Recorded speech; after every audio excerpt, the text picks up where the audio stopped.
किया जा रहा है और जो कर्म किए हैं पीछे, उससे भाग्य बनता है।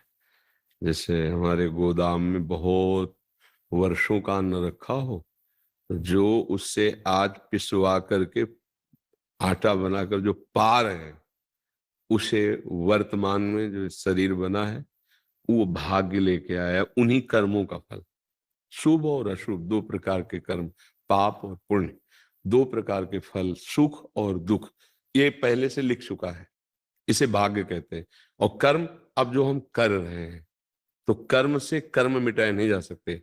कर्म योग से हम अपने भाग्य को भी बदल सकते हैं।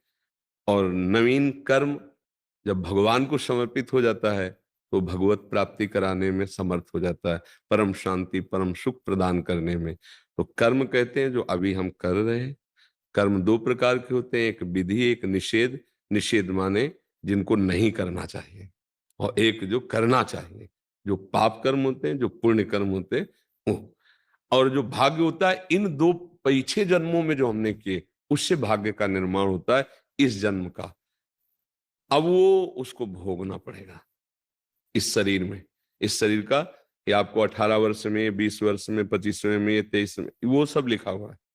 वो समय से आता रहेगा और आपको सुख और दुख देगा। जैसे कोई दुख नहीं चाहता, पर आता है ना दुख, क्योंकि वो पहले से हमारी कमाई है। और हम अगर सुख भी ना चाहे तो जबरदस्ती ऐसे ही आएगा जैसे दुख आता है।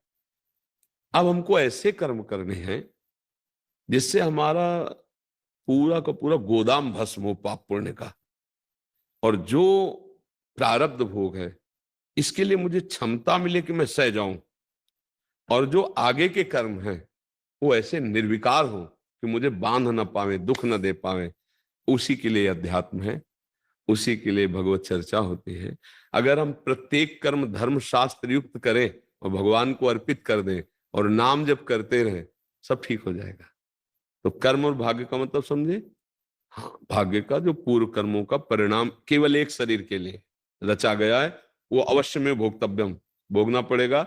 चाहे आप संत हो, चाहे आप असंत हो, चाहे आप गृहस्थ हो, चाहे आप विरक्त हो, भोगना पड़ेगा। वो भोगना, बाण निकल गया, वो लगेगा लगेगा। हाँ,